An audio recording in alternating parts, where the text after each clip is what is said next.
আজকে আমি আমার নিজের লেখা, একান্তই নিজের কথা, একান্তই নিজের অনুভূতি তোমাদের সঙ্গে শেয়ার করতে আসলাম।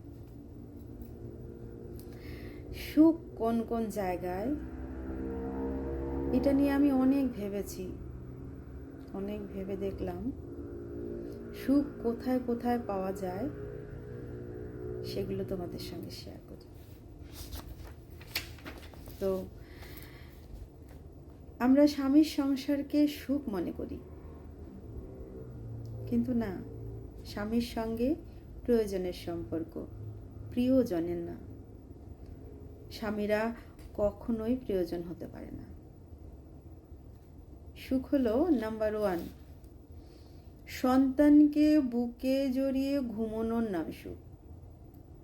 এই যে কত বড় শান্তি, এখানে কোনো প্রয়োজন নেই, আছে কেবল প্রিয়জন। নাম্বার 2, বয়স্ক বাবা মাকে যখন ফোন করে জিজ্ঞাসা করা হয় বাবা মা কেমন আছো, তখন যদি ফোনের অন্য পাশ থেকে বাবা মা বলে ভালো আছি, তাতে সুখ, চরম সুখ। নাম্বার 3, খোলা আকাশের নিচে পড়ন্ত বিকেলে একা একা সূর্যাস্ত দেখায় সুখ।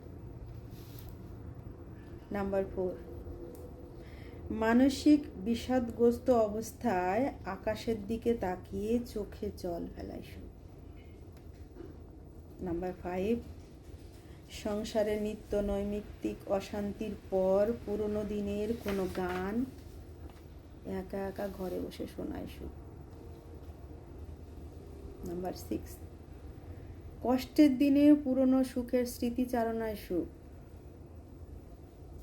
নাম্বার 7, স্বপ্নে প্রিয়জনকে কাছে পাওয়ায় সুখ, যে প্রিয়জন জীবনের প্রথম লগ্নে হারিয়ে গেছে আর ফিরবে না জেনেও যখন তাকে স্বপ্নে কাছে পাওয়া যায়, তাতে সুখ।